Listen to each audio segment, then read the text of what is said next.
Ako kapag sinabi ko kay mama na gutom ako.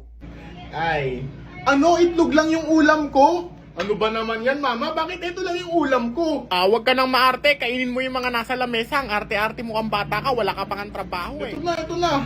Kakain na. Ano ba yan? Nakakainis naman, no? Itlog lang. Mabubusog ba ako dito?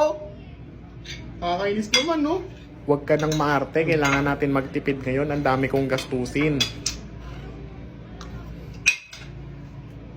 Itlog?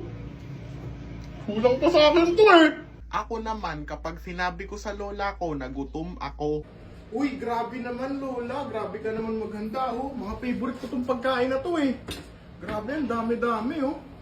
Hindi ko alam kung ano unahin ko sa dami. Ito, favorite ko to eh. Lalo na to, oh. Grabe talaga, oh. Oh, eto iho. Kanin ka pa. Alam kong gutom Uy, ka eh. grabe, may pakanin pa. Thank you, talagang binubusog nyo talaga ako, lola. Siyempre, ikaw pa ba? Love na love kita eh.